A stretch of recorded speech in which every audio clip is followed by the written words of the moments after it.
Hello, good afternoon, welcome. My name is Chris Cook, and up there it says I am from 3CM Unlimited, which is true, that is the name of my company. I run a thing called CMU, or Complete Music Update. I'm going to get all of my plugs out of the way in the first few seconds. So CMU is a London-based service provider to the music industry. So we have a daily news bulletin that goes out every day. You should all sign up, it's free.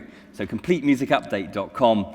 And then we also have a consultancy, so I write about and research and teach about the music industry every day, and I stage events in the UK, for example, as part of a big festival that takes place in Brighton each May called The Great Escape, and so we do that through a thing called cmuinsights.com. So that's all of my plugs out of the way in the start. I will not do any more plugging, I promise.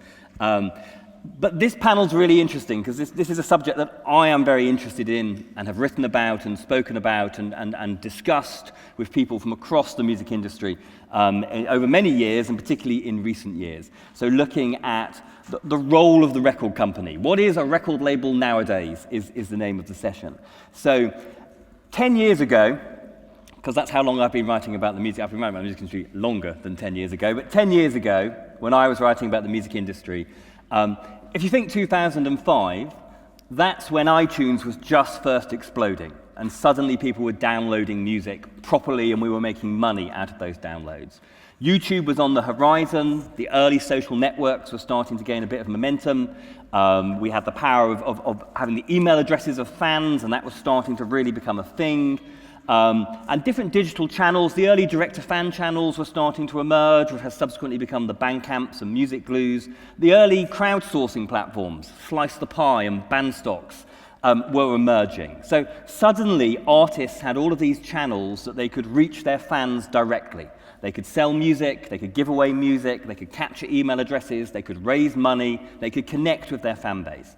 And there were lots of articles at that time in newspapers and magazines, not that I wrote, but that other people wrote, which predicted the death of the record company.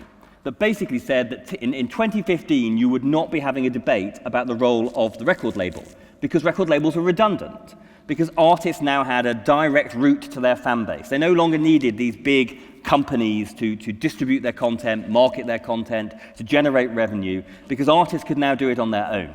And we all know artists hate record companies, particularly the major record companies. Everyone knows that, don't they? So artists could now cut the record companies out of the equation and do it themselves. And then there was a lot of talk about DIY, and then people like Trent Reznor and Amanda Palmer sort of became the champions of that DIY ethos of cutting out the old record industry and doing it yourself. And yet here we are 10 years later, and the truth is that most artists continue to work with record companies, or with companies who are basically doing what record companies did, but maybe under a different name. And particularly new artists, when you talk to new talent and to their managers, one of the first things on their agenda is which record company to work with and what will that deal look like. So record companies still have an important role to play. And what we're going to talk about here today, coming from perspectives of a label, of a distributor, from a legal perspective, and also from a brand perspective, is, well, why are artists still working with labels? How is that relationship changing? What are labels doing for artists today that perhaps they weren't doing 10 years ago? Are there other options?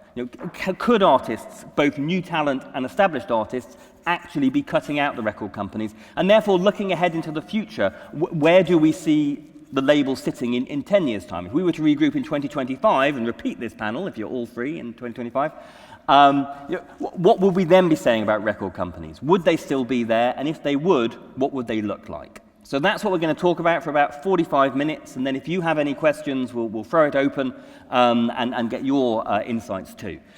So what I'm going to do before I get started with my questions is get each of my panel to introduce themselves very quickly, in just a couple of sentences if possible. Some of your CVs, that's going to be quite hard, but try. And we've got a real good mix on the panel here of people who are coming to the music industry from very different perspectives. So we'll start off by getting you each to introduce yourself, and then we'll launch into my questions. So we'll start on the far end with Simon. Oh yes, we ought to get the microphones ready. Hello.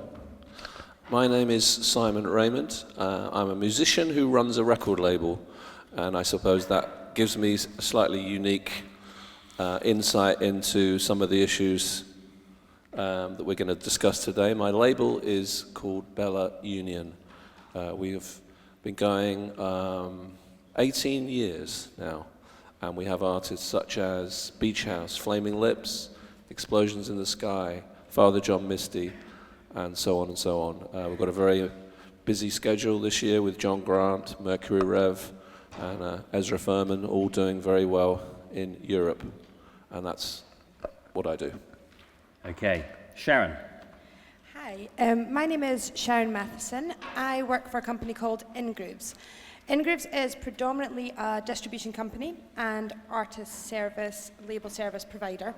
Within InGrooves, I, until recently, was client services manager, which meant I had the beautiful job of looking after our gorgeous labels.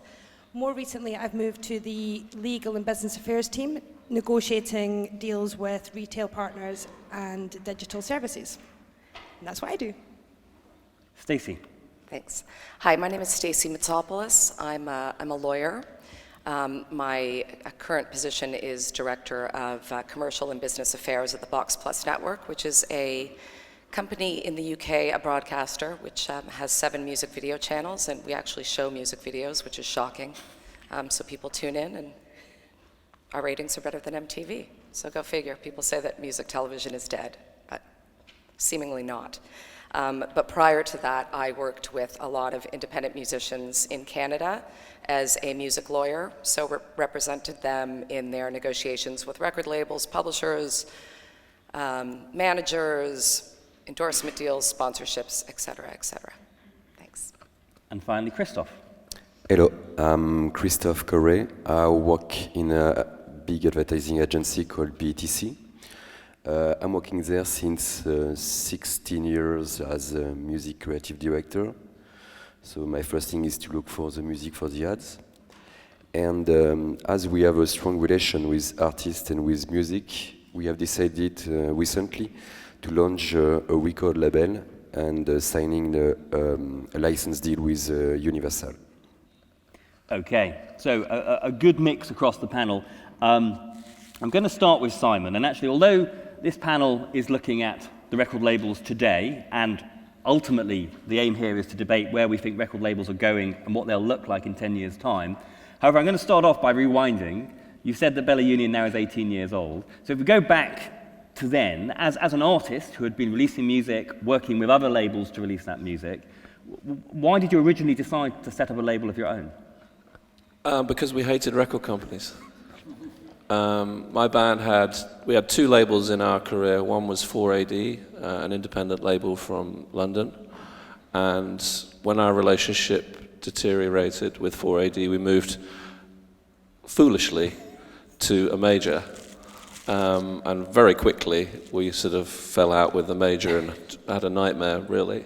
So setting up Bella Union in 1997 was really just a way of releasing our own music, not having to talk to anyone from a record company, not have to deal with all the bullshit, and just basically be able to get on with our own stuff. Unfortunately, about 6 months after setting up the label, the band broke up as a result of all the other kind of crap that we'd had to deal with in the past few years. So initially, the idea was never really to release anyone else's music. It was just I think in the shock, in the aftermath of the band breaking up, I thought I'd better do something because I was probably subconsciously traumatized by losing my band.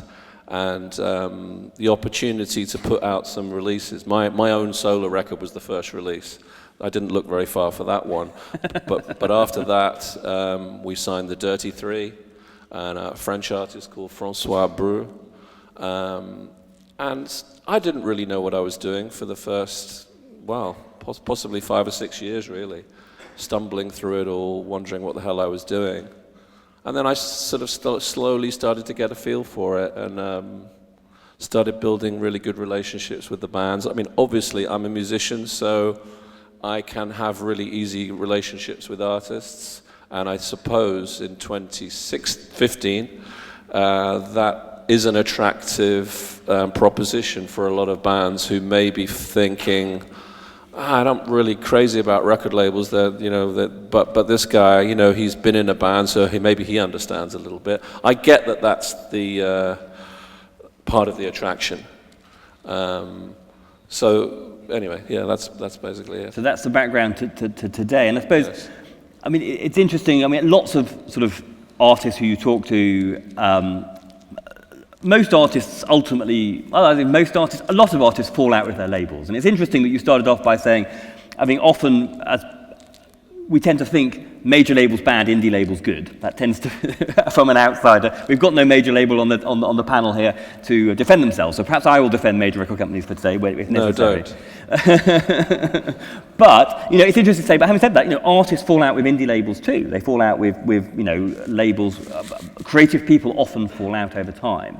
But why do you think? I mean, obviously, I think there are particular reasons why artists might want to work with your label in particular. As I say, your own background, the artists you've worked with, the fact that you are a musician yourself. But across the board, why do you think particularly new artists are still seeking that label deal? Either with your label or another indie label or a major label. Because everybody, all artists, all musicians want to be loved by somebody, and obviously the public ultimately. But everyone needs an arm around their shoulder. Well, not everyone. Some artists are very strong-minded and just literally want you there just to do the business. But predominantly, young artists need developing. And I don't really see an awful lot of, I don't see any major labels developing young artists unless they're sort of 16-year-old karaoke singers. And indie labels generally are the places you have to go to get any kind of artist development. I mean, if you think Beach House are now on their 6th album, in 2006, who would have signed them at this point in time? And we've worked with them for 7 years, and they're now at a point where everybody knows them. That kind of development has to happen for a band to be left alone, to grow quietly without the pressure of sales and units. Because we all know, when you sign a big deal, someone gives you a large check, there's a subconscious pressure on you to, maybe I should do this crappy TV show or this shit video with this awful director, because they've given me all this money, maybe I should.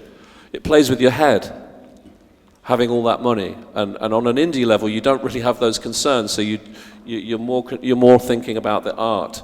And therefore you can let the artists grow and just do their own thing and not be questioning them after 1 or 2 albums when they might have only sold 3, 4, 5,000 copies. To me, that's a success, not a failure. Now watching those bands sell hundreds of thousands of records, it's a joy because they've done it pretty much on their own terms. And I think that's what artists are looking for today. Whoever wrote the article saying the record company is dead, I mean, it was a controversial and an outrageous thing to say. I'm sure somebody at one point said the automobile is dead. Hundreds of years later, it's obviously not. These things morph into other things. And obviously with all the digital services, the streaming services, there's a whole lot of range of choice now for musicians that there never was before. You just had majors or indies. Now you've got Kickstarter, Pledge, Bandcamp, Orchard. We could talk about it for hours. There's so much choice, and that's a great thing. If I was The Cure, if I was Robert Smith, why would I want to have a record label? You don't need one. If you know your fan base is massive, just put your record out and have it collected on a credit card. The money's straight into your bank account. Look at Tom York's BitTorrent release. What did 1.4 million people download it in the first few days? That's 5 million quid straight in his bank account. Thank you very much. I would do the same thing if I was him, but a young band who have no followers, no marketing plan, no visuals, no nothing, what are they supposed to do? And I think we cater more for that kind of individual. No, and I think it's whenever you have this conversation, it is often it's important to distinguish between new artists and established artists, and I think you're right. We can list all of these different ways of doing it.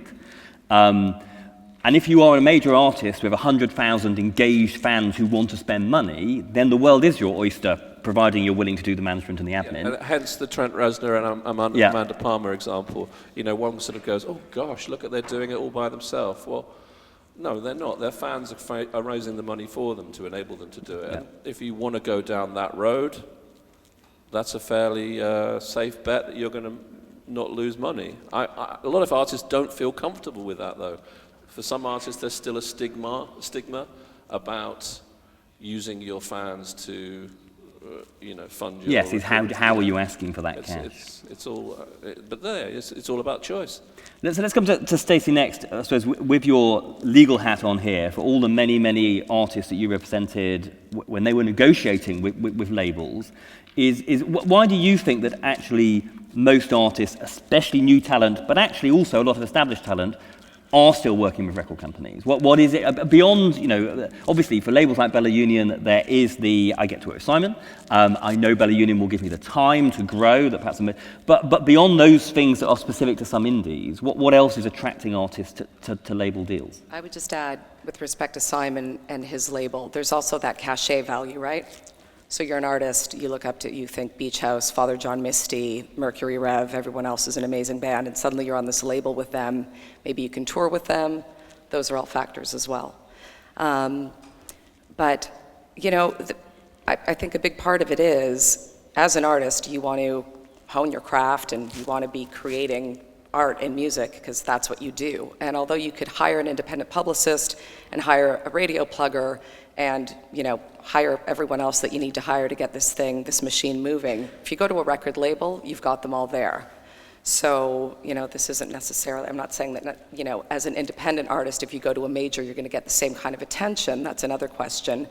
But, they've got the radio pluggers. They'll get you on the shitty TV show that Simon mentioned. Maybe it's a good show. Maybe it's Letterman or something. Maybe, they've got an accounts department. Someone else is chasing people for money because that's a huge pain, and no one's got the time for that. So that's a big part of it. And, the advances. When you sign to a label, they give you money, and the money's recoupable from your royalties, but you never have to pay it back. And that's another big thing. With the influence that the label has, they can get you an A-list producer, they can get you a great director, and, those things are worth a lot.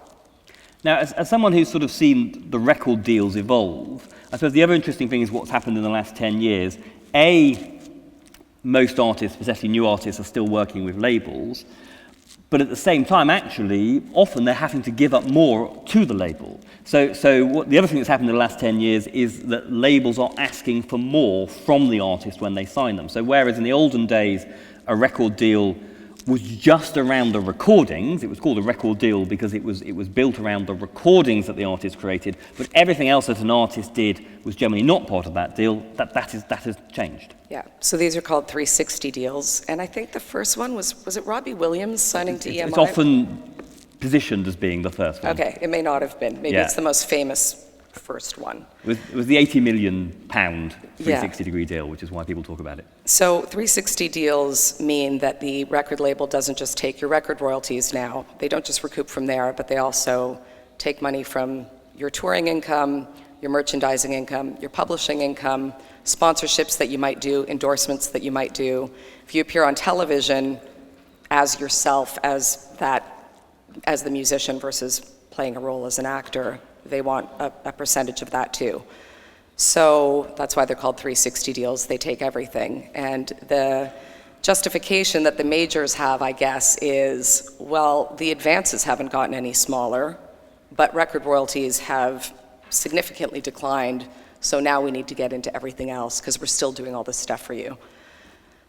So those deals are tricky, and you definitely don't want to negotiate one of those on your own. There's important things to think about, like making sure they only commission on net and not gross. So, you get to deduct your touring expenses like sound and lights and your tour manager and the rest of it, the cost of your merchandise.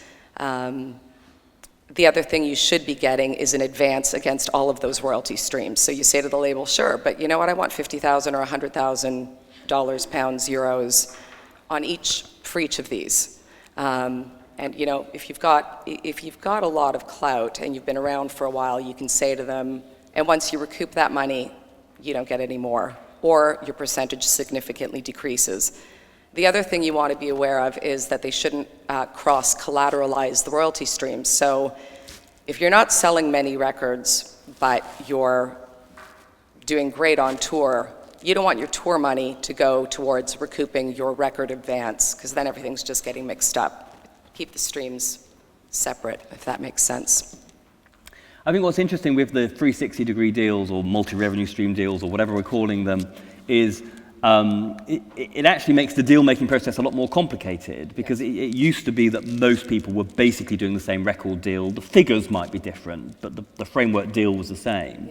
Whereas in terms of most artists could not afford to give up every single revenue stream, or even half of every single revenue stream. So the negotiations have to go, well, you want a bit of live, well, you can't have merch, or you want half of merch, well, you can't have... And so every deal is different, which then means someone has to negotiate that, and some lawyer somewhere has to write the contract. Exactly, yeah. So get yourself a good lawyer is what I would say when you're looking and a good at these manager. tips. And a good manager, yes, of course. I mean, in terms of those multi-revenue stream deals, the lawyers I speak to in the UK, I mean, this may differ from country to country, but the lawyers I speak to in the UK say you can't get a major label deal for new artists now without that kind of deal. A lot of indies are also now in this territory. I don't know, Simon, are you doing multi-revenue stream deals, or are you still just doing the classic record deal? I mean, I get pressure to do it from our licensee, PS, you know, for obvious reasons, because the pie is just getting smaller and smaller. But I object to it on a personal and moral level, because I just come from a different era where that kind of thing is just not really acceptable. I mean, you know, I do have a publishing company, two actually. One goes through Cobalt, and another one goes through BMG. So I'm able to offer publishing deals to my bands, but they're operated separately and they're nothing to do with my record deal. I wouldn't want to do a merch deal with a band because I don't know anything about merch. I don't want to collect any live income from my bands because I'm not promoting their shows. I just have a fundamental objection to it, which is why I fight it. No doubt I'll probably have to cave in at some point when, you know, I have a bad year or two. Right now I'm having a few good years, but it won't last. And it's interesting, I mean, there are a handful, I mean, I know Martin Mills at Beggars says exactly the same as what you've just said. I think Secretly Canadian are not interested in going beyond. But quite a few indies, and to be fair, sometimes for commercial reasons, that they simply have to start taking cuts of other revenue streams, otherwise they couldn't afford to keep signing new Well, I bands. mean, the reality is for touring, and you know, I think this is an important point just to actually mention, sorry to hog the panel, but there's issues right now with touring, and we sign a lot of American bands. Bell Union signs bands from all over, but you'd probably say our most successful ones, Fleet Foxes, Beach House, Flaming Lips, Mercury Rev, Explosions in the Sky, they're American bands. Touring American bands in Europe is a piece of cake because you don't need your visa, you just basically send in the dates that you're going to do and you could get free entry into the country. If I sign a British band, and weirdly enough, my own country is stopping me investing in British music because get this, if I sign a British band, let's say there are 5 people in the band, and I want to get them to America to put them in front of an American audience to turn them into international artists. I can't really do it anymore because each individual in the band will require a visa which costs around about £2,000 a person. So that's 5 visas for £2,000 a person, and already that's £10,000 before I've even bought a flight, a van, a tour manager, a hotel. So already I'm talking probably £25,000 to put a band into America to tour. And their fees will probably be in the initial stages around about $150 to $200 a night. Well, you're all intelligent people. Do the maths. Do the maths. It doesn't add up. So currently, the huge problem we have is how the hell do we get our bands out there into America when our governments or the American embassies and whatnot have these rules that are just so antiquated and really it's trade restriction in my opinion. Yeah. That's and I suppose, what it is. And that's an example, and there are other examples of, you know, labels sometimes get a bad rep, major labels in particular get a bad rep, but every label, from the biggest to the smallest, is facing commercial pressures today that are unprecedented almost. Yeah, and you know, you're always being moaned at for not being able to pay tour support or enough, you know, we need tour support to tour. Well, I'll give it to you, but there's got to be a bit of give and take. And if I'm going to have to spend 25 grand to get a band to go and play a bunch of shows that maybe 36 people will see, you can understand why the people who are paying the checks out might say, you know what, we should try and have a way of clawing this back somehow. About the most I would ever agree on is once the money's clawed back, that debt's finished. It's not just something that carries on forever. Every time the band get paid £1 million in 10 years' time to play Glastonbury, I get my 15%. Yeah. No, fuck that. I'm not into that. But maybe some form of bank loan, a bit like a bank loan or something. Let's come to Sharon next. You did a very, very succinct introduction to in-grooves right at the start.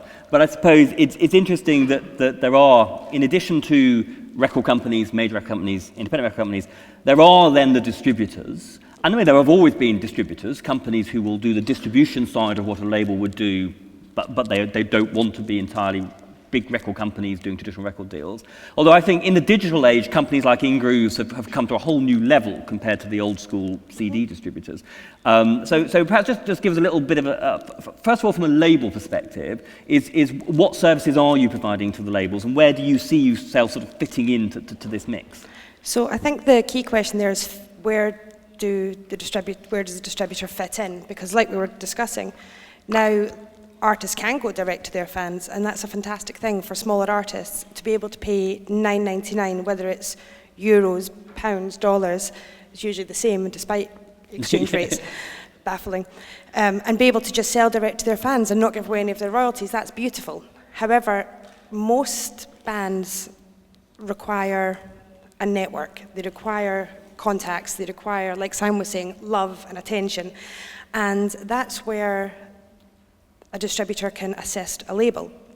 When an artist goes to a distribution company as opposed to an aggregator or direct to fan, we can help advise them. We can also help promote their record around the world by pitching it to all the various retailers. We can use the data that we get back to advise them on where to tour. Like, check out your sales in Scandinavia. Have you considered going there yet? We can work alongside the managers, the bands, and make sure that we are pushing their content to retail so it doesn't just get lost in the ether. There's so many releases every single week. Unless you just want to sell to your friends, if you want to build an audience, you need a distribution company. We also have our artist services. So the Artist and Label Services division is relatively new to in-grooves. It's only been going a couple of years. We take on between 6 and 8 projects a year, simply because we want to do the best job that we possibly can, and we're also very aware that we are not a label.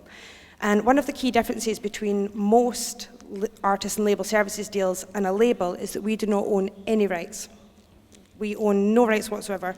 We recoup any advance money we provide through the distribution percentage. We get paid on a percentage of revenue, so if your record sells 20,000, we'll get a percentage of that. If it sells 20, we get a percentage of that. So I suppose it's worth clarifying that. So on a traditional record deal, under the deal, the record company gets ownership of the sound recording copyright. Publishing traditionally would not be part of the deal, but they are now the owner of the record, of the sound recording copyright, and with a major label deal forever. Okay, they own the copyright for as long as the copyright exists. Whereas whether or not you are working for other labels, or indeed through artist services, you are working directly with artists. You're providing many of the services an artist would normally get from a label, and you're paying advances sometimes. Yep. So you are giving upfront money, but crucially, you make your money back by the sales that happen, and you take it out of that. But you're not claiming ownership of the copyright. So once you've made your money back, the artist, once the contract's done, could walk and do it themselves, or sign to a label, or whatever.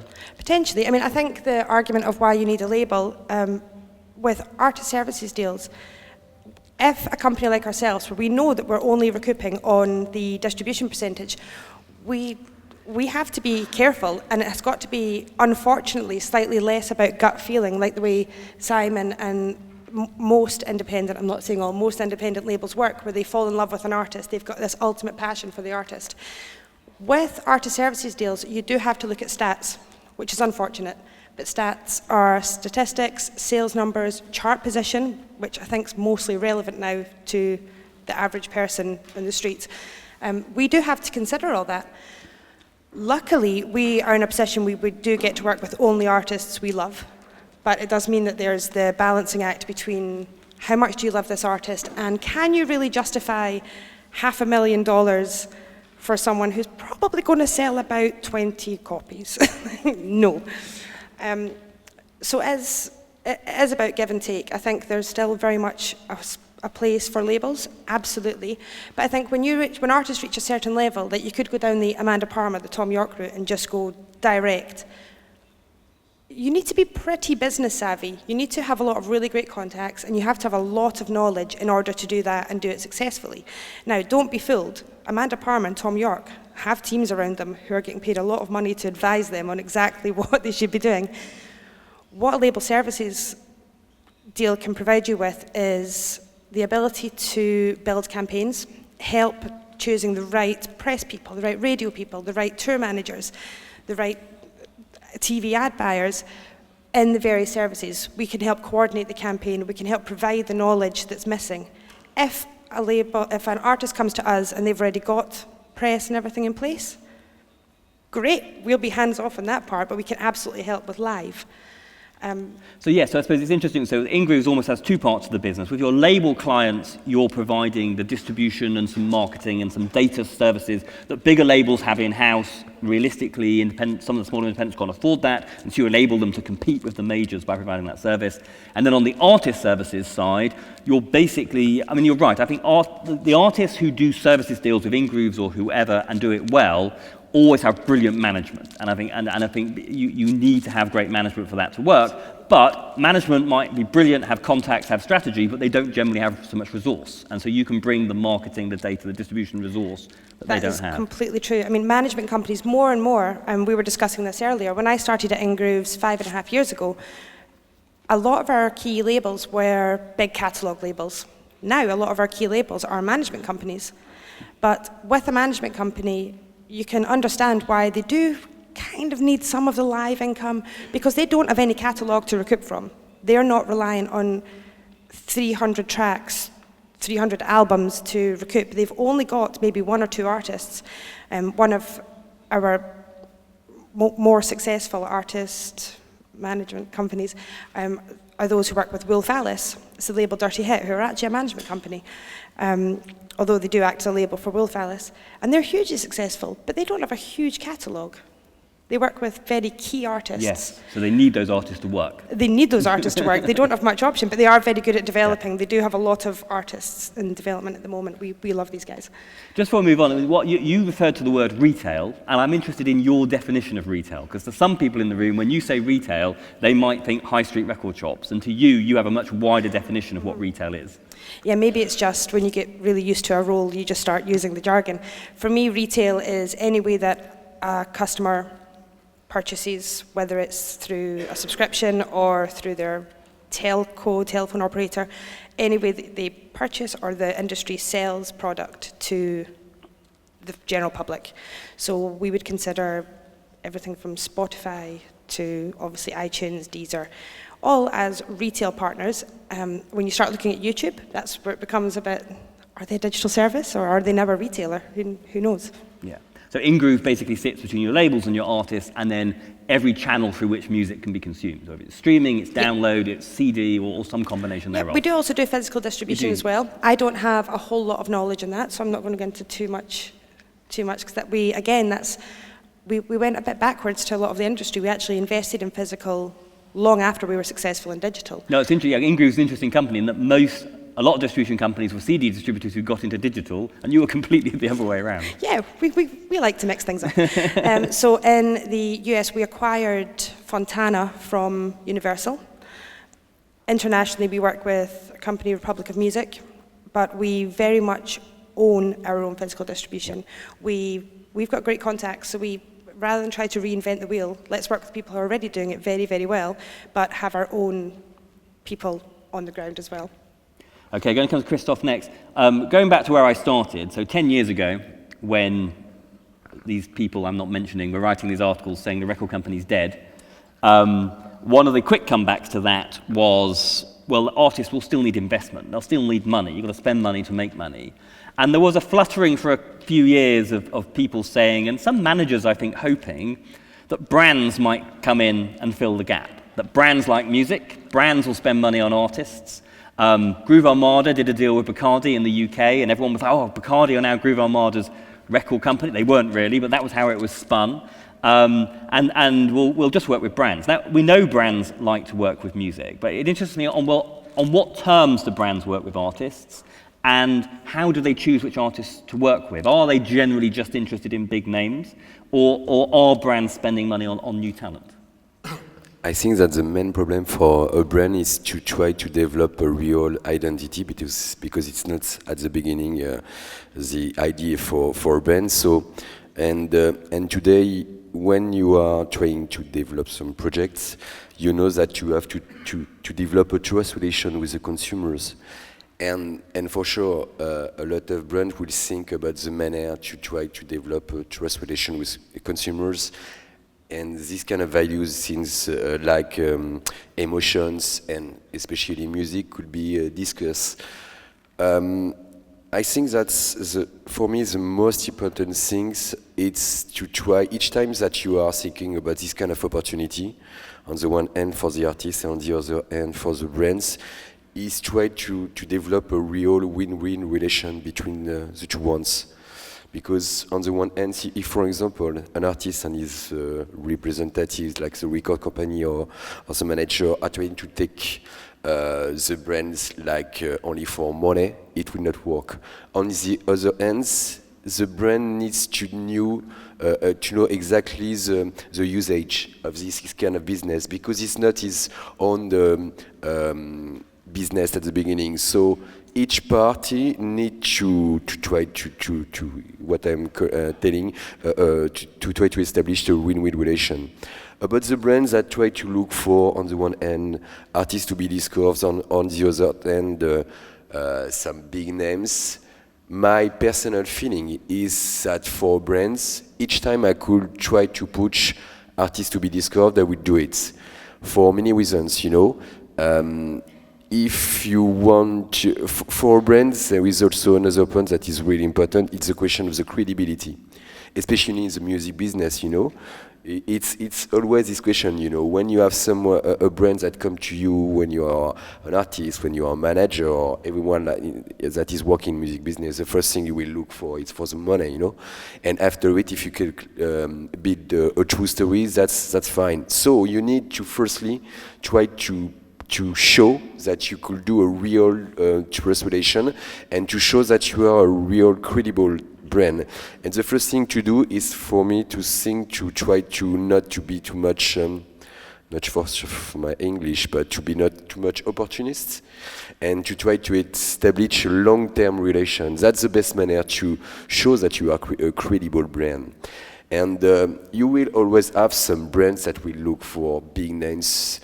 I think that's not for me the true story. The true story is try to develop a long-term relation with artists to be discovered. Because finally, at the end, if for any reasons you have done a good job with this artist, if you have developed some artists that will develop fine, after it, if they begin to be more bigger, they will establish with you a real trust relation, and they will remember that you were there at the beginning. And I think, I mean, and you're right. I mean, we can all name the really big name artist, big brand tie-ups, behind which we assume there was big money. But then there are plenty of brands who choose to work with new artists, as you say, because of the authenticity, the credibility. They want to be seen as being edgy or innovative. When brands work with the newer talent, is there still sizable money on the table, or sometimes actually are there other things that the brand can bring to the relationship other than just writing a check?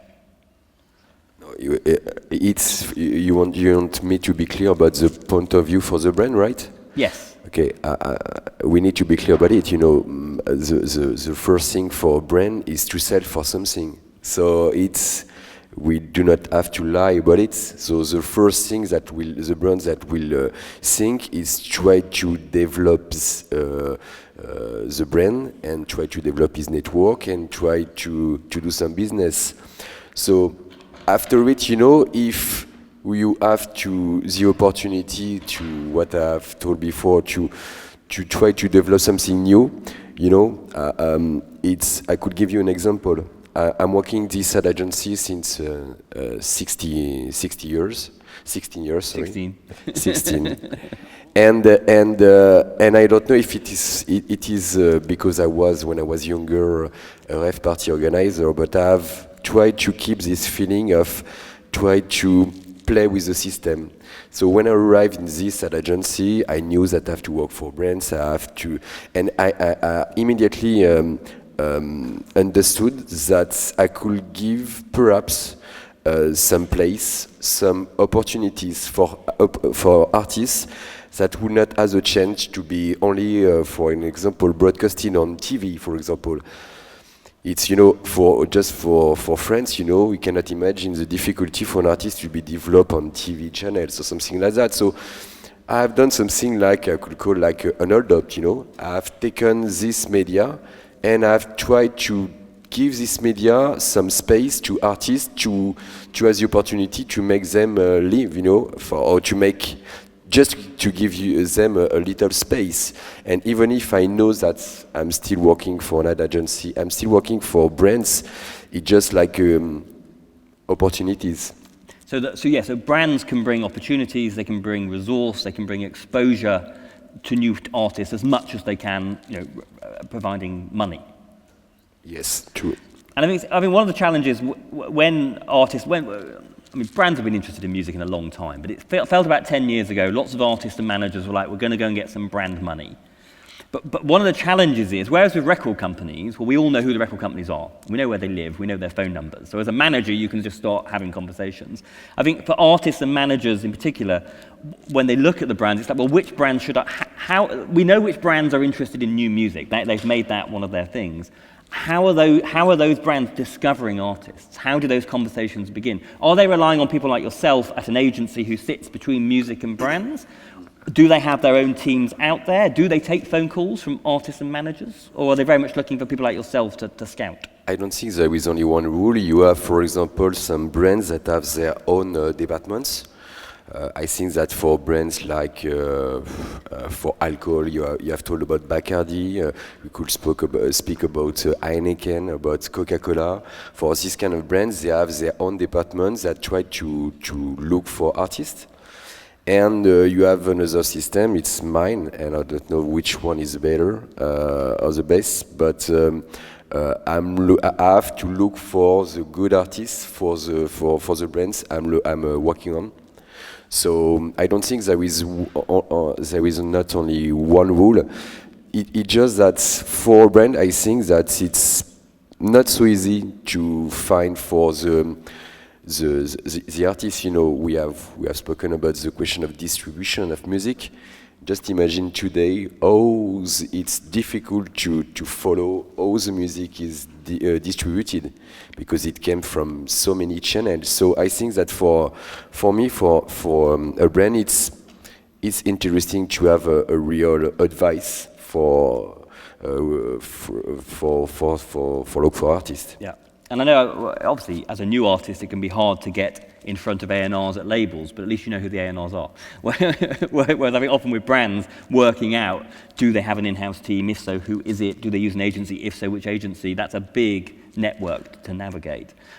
You mentioned again at the start, tell us a bit more about this brand new venture, literally like I got the press release 2 weeks ago, so that's how recent, that you, within the agency, you have basically set up a label and you're working with Universal on it. Although, as I said to you earlier, I think the interesting thing is, when you hear of a brand agency and a record company collaborating on something, your assumption might be, oh, well, the label's doing the A&R and the brand agency's bringing the brands. But with this relationship, that's not what's happening. You're doing the A&R, the label are bringing the distribution and that side. Okay, I think that's a question of context. You know, when you are doing the job I'm doing since 16 years, when you like to play, when you are sufficiently curious, because I've told you that I was also a music manager for a French artist. I also have done I've organized parties during a lot of time in Paris. And when you are sufficiently curious at one time, and especially when you are seeing today how is your music business, you could say to yourself, okay, and why not try to do something new, you know? I will never have the experience of Simon. I will never be a musician or an engineer like him. It's just that today my feeling is, as you know, the traditional music business is burned. Everything must be done and try, and I'm totally in love when I'm meeting someone that tried to invent for something new. So the idea of this record label, it was, you know, first discussion we had with Universal 2 years ago, and there was a lot of discussion because we had some points for us that were really important about the manner to develop it and to launch it. I'm insisting a lot about it because it's a new adventure. You know, we had just done it since 2 weeks ago. But well, we have a lot of discussion about the development of the artist. You know, it was important for me to take time to develop it. I have some good friends that have indie labels in France, and I know that for me that's the true story. We have a lot of discussion about the image for the artist, and I think that today, for an artist and for his developments, the question of the image in the large sense is really important. So well, we have done it, and we have launched it two weeks ago, and that's a new adventure. So it's very exciting. So we've got brand agencies sort of operating as a label here. You mentioned management companies. Quite a lot of management companies now have a label on the side, particularly for the brand new artist. And I think when Stacey explained how the 360-degree deals are coming in, and one of Simon's points for why he doesn't want to do those deals is very honestly saying, what right do I have to take half of your merch? I don't know anything about merch. Now I think the majors would come back and say, well, we've diversified. And the majors now, we are merch companies, we are brand partnership companies. You know, the labels are now competing with you as brand agencies. Do you think that's genuine? Are the majors, or indeed some of the bigger independents, are they diversifying and becoming different things? Or is that just how they're justifying to get that extra cut of money that they need? You know, that's a good question. I can't speak to how effective they are necessarily, but I think it's a bit of both, really. You know, does the label know much about merchandise? I mean, you know, or publishing for that matter. Suddenly you give your publishing to your record label and nobody knows how to get you a sync license fee or get a placement because they haven't done it before. And I mean, this was happening back when I was doing deals. They hadn't necessarily hired anybody that came from a publisher. What they'd do is they'd move people around because suddenly they had all these people and they weren't selling records. So they'd move someone from A&R over into publishing. And, you know, this person had never pitched a sync license to a commercial before. So yeah, I think that genuinely they want to be good at this. Are they? You know, I think some are better than others in it. So a lot of it comes down to people, and I think that's, yeah. I did a panel with some managers about a year ago where it's like, I think in the olden days when you negotiated a record deal, a lot of it was about the figures, what happens to the copyright, what's our royalty, whereas now actually perhaps the conversation should be, who have you got in the building? Who will be working on our artists? And who are those people, and do we trust them? Yeah, exactly. Do they love music? Do they love the kind of music that your genre, and do they know how to work that music? Those are all important questions. I mean, Sharon, with the labels that you work with in Grooves, and particularly in your last job where you had quite a close relationship with those labels there, those would be independent labels. Some of them would be, they'd be middle-sized independent labels probably. Are they diversifying in the same way? Are they getting involved in live or merch or brands? Some are. I think it is dependent on the label. I think one thing that independents and indies tend to be more honest than the majors are perceived to be. I think a lot of indies are developing their networks. So a lot of indies might be partnering with a merch company so they can then offer this as an additional service. But again, I don't necessarily think it would be to allow them to access that extra capital. It would be more to help their artists. I think labels have to diversify now. They absolutely do. I mean, Simon, you've got such an amazing history of your label. Your artists are still, I consider Bell Union a very sort of pure label. But people who are coming to the game now, they do have to offer more because they don't have your experience, they don't have your history of phenomenal releases. the industry's changed so much, even in the past 2-3 years. The release cycle, as we know, it's changed. Previously, you would release, and then you would see a huge spike in sales for your first week, and then it would gradually dip, and then even out. Now, it's just kind of up, and then just stays the same for a long time, so you can't rely on royalties coming back at the same rate. You have to find ways, if you want to invest in new artists, you have to find ways to make money in order to invest in new artists, unless you want to wait 2 years and have no cash flow. It's interesting. I mean, at the top, the majors have been buying up merch companies and brand companies to get their specialism. In the middle, indies are slowly evolving. At the very grassroots, I sometimes come across really small indies who do everything, and almost they've had to come like that, partly because they could never afford to operate just by taking the recordings. But more often, they're signing artists so early that there isn't even decent management. So if they don't do the merch or the touring, no one will do it, and it won't get done. So they almost end up doing it because, well, if they don't do it, no one will. And then it's like, oh my God, we're now also a merch company. I mean, label like Aunque in the UK now has many different wings to it, just because they were like, oh, this band needs T-shirts printing, we'll be a T-shirt company then. But is that not how the independent sector sort of started? It was out of need more than anything else. There's this amazing band, I've completely fallen in love with them, no one's signing them, so I'm going to do it. Simon started his label because there was a major, and he was like, this is shit. I'm going to do it. And I think all these, I also help run a network in London called the Young Guns Network, which works with young professionals in the industry. And the people I meet there, I'm like, wow, you're like 21, and you're this incredible entrepreneur, extremely successful, maybe not financially, but extremely successful in so many different areas. And I think that's just the next wave of the industry, isn't it? It's just the way it all started in the first place. It's quite exciting. It's extremely exciting. At the end of the panel, I'm going to get each of our panelists to sort of see, will we still be talking about record companies in 10 years' time? And given that we've talked about labels evolving, both the deals and what they do, what will record companies look like in 10 years' time? You'll probably all say it depends on the label, but try not to say it depends on the label. But we do have a bit of time for questions from the floor, if there are any questions from the floor. My headphones, microphone's falling off again there. My ears aren't big enough, which is ironic because I've got quite big ears. Are there any questions? If you want to put your hand up, if there are any questions in the room, we have a look. We were so insightful, no one has a question. You never know, do you, when there's no questions? Is it because you've covered everything, or because everyone's tuned out? Let's hope. Once one person asks, then everyone. It is. There's a flurry. Did anyone want to ask the first question?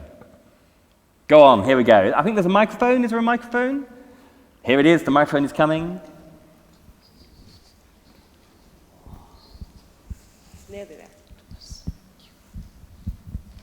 Hello. Would you advise nowadays to start a label? Okay, so if there are entrepreneurs in the room, would you, and they said, I'm thinking of setting up a record company, what would you say to them? I mean, that's a big question, really. I mean, I guess if you're really driven to do it and you're really passionate about it, then 100% yes, why not?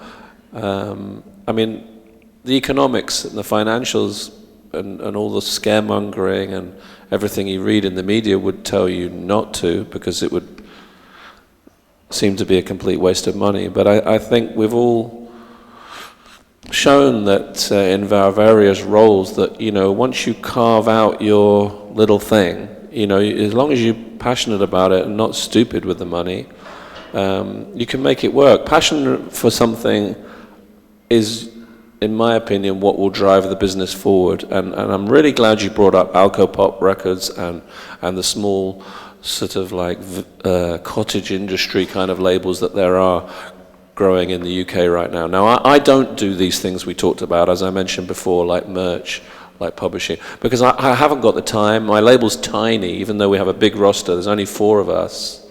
And I don't really want to be doing T-shirt designs and all that stuff. It's not because I don't want to help the bands, because I've done it. Believe me, I've managed a lot of the bands on my label at some point when they needed help, and I've done their T-shirts, like you say, when they needed T-shirts. But I don't really want to do it, and the label's too big now for me to be able to spend the time doing it.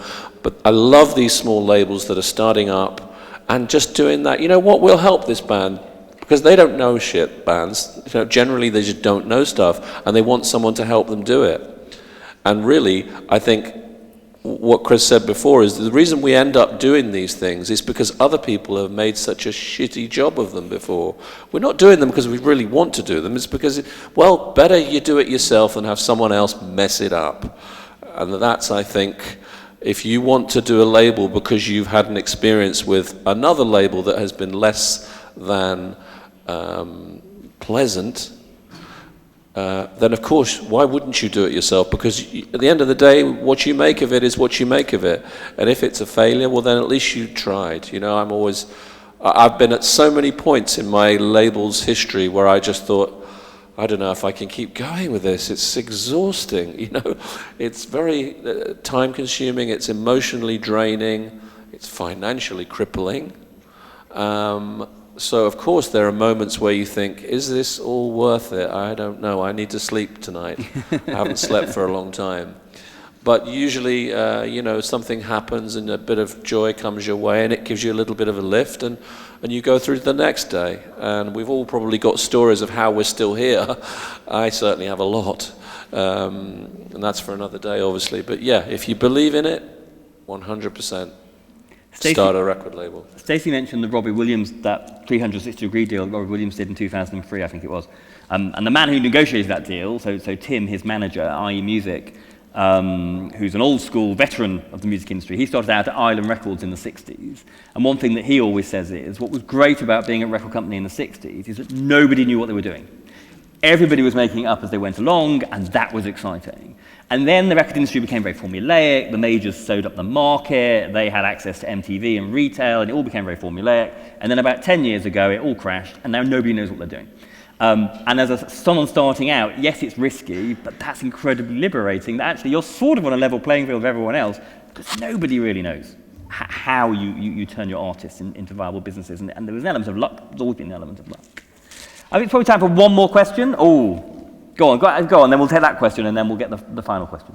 Do you still sell physical CDs? In how many? So, you can talk, I don't know, or obviously as you said, Ingrooves, you do physical distribution. I mean, the fact that Ingrooves decided as a digital distribution company to move into physical tells us that despite what you might read, physical is not dead. So I'm not usually one for disagreeing with the executives in our company, but when I heard we were moving into physical, I was like, are you serious? But I was proved wrong with our first Artist Services release when in the majority of territories it was 80% physical. I was like, I didn't know that still happened. We still sell a lot of physical product. Our labels, even if we only do their digital, they'll report to us that a lot of their releases in a lot of territories are still at least 50-50. I think where streaming's more prevalent, that number reduces slightly, but physical definitely still works, but that does require more investment. Yeah, that's the key to it. It's how much risk you're willing to take, and obviously with the vinyl sales and increasing, you know, extraordinarily high these last few years, it's easy to get drawn into, you know, this artist seems to be doing well, and maybe I'll press up, you know, 5,000 vinyl, and you know, you can end up with some egg on your face, because as we all know, vinyl is very expensive. Now I do vinyl on every single release, but then we've been 18 years in the business, so we sort of have a fan base level that we know, well, if we put out 500 of this baby band, then I know we'll sell those, and I know we'll probably break even.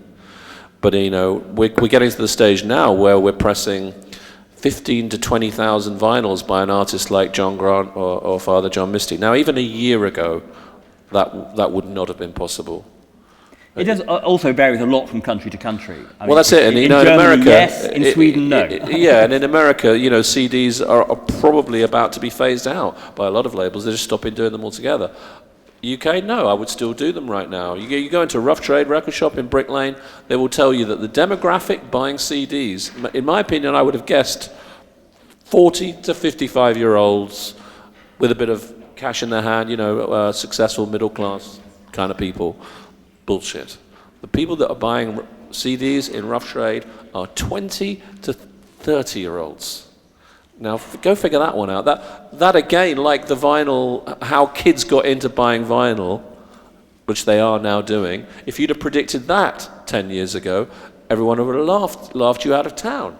You know, kids of 15 years old were downloading millions of songs from LimeWire, getting all their music for free. We all thought, every one of us thought, well, they're lost to us now. They will never buy music again. Well, here we are 10 years later. They're all buying music. They all hate free music. They think it's stupid and it sucks. It's boring. They want to have physical artifact. People love having something to collect. Sorry, but that's how it is. So yes, CD, probably for a few years yet, and 100% yes, vinyl. That's carrying on for forever. And as soon as it stops, I stop doing the record label Wow. thing. So let's keep playing. So okay, time is against us, but there was a question there which I'm going to take, because you did put your hand up. We might get evicted from the stage while answering, but let's take it. Hi, I work for a recording label here in Spain. It's got 26-year-old. It's called Subterfuge Records. And what I wanted to ask you was about what's your perception, because lately the perception we have is that recording labels, especially independent ones, are becoming more and more of sort of an agency for musicians. Since Subterfuge Records, for example, we reconverted ourselves to, we created an events division so that we would manage as well the artists, and we also manage artists' social networks, etc. So do you agree with this statement, for example, that perhaps independent recording labels are becoming more and more of a sort of not as such as a classic recording label, but more into an agency, or it's evolving into a concept that it's becoming something else? I mean, I think in some ways that is a more contextualized way of the question I was going to wrap up with, which is what is the future of record companies? And let's focus on independence, say. And you've been very clear of your passion is sending great artists to create great records and then putting those records out. You don't have aspirations to move into other areas except where you really have to. But do you think over the next 10 years, labels like yours and like Beggars are going to become more and more the exceptions? Yeah. And most labels will be like what we've just Absolutely, heard. I do, because all of the people all of the labels like yourselves are trying to develop, you're the ones that are trying to develop the new artists, because the majors certainly aren't doing it. And actually not that many independent labels, tragically, are giving the commitment, long-term commitment, to developing an artist. If you found an artist and you want to book the show, you want to book the tour, because you know that you can do a better job than John Barnes around the corner. So I think that is the future. People that will have, it's sort of a weirdly like a 180 deal, I suppose. It's not the traditional, maybe I won't do their publishing because that's a really, really complex issue. Maybe I won't do their merch exactly, but maybe I'll book their shows because I know who they are, I know what their audience is. Why wouldn't you do that? You know what I mean? The booking agent is probably apart from the label, is the single most important person in most certainly bands that perform live anyway, in most bands' careers. Because that's where ultimately all the cash is coming from.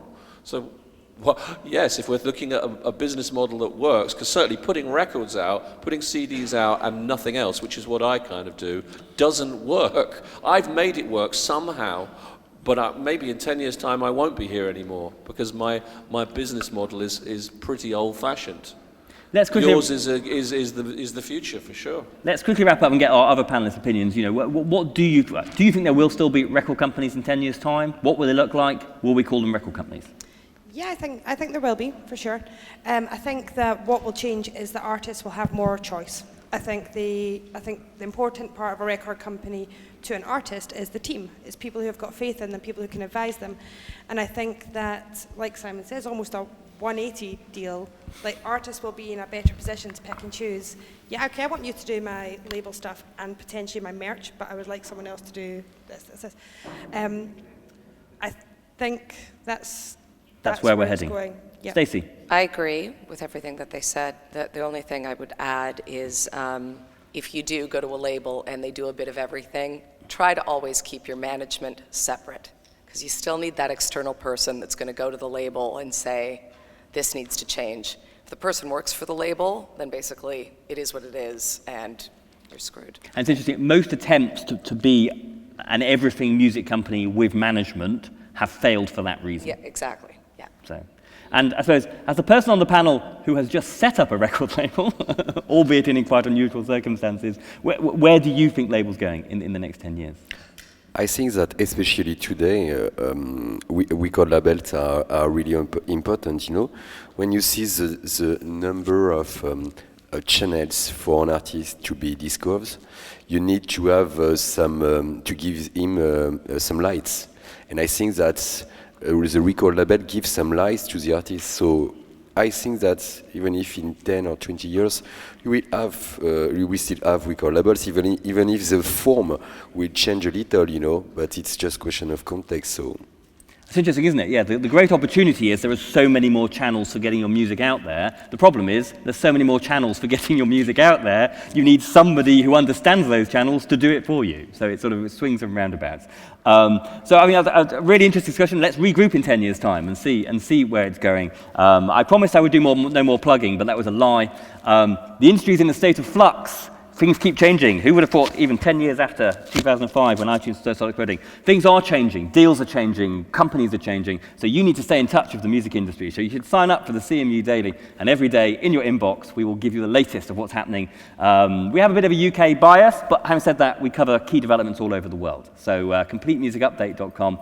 Hope you have the rest of a great day. It's such a good program. We were looking at the panels tomorrow, weren't we? And unfortunately, I've got to go back to London, and I'm really jealous because these guys are going to try and see some of those. So have a great rest of today and through to the end of the week. Thank you very much for joining us, and a big round of applause for my panel. Thank you.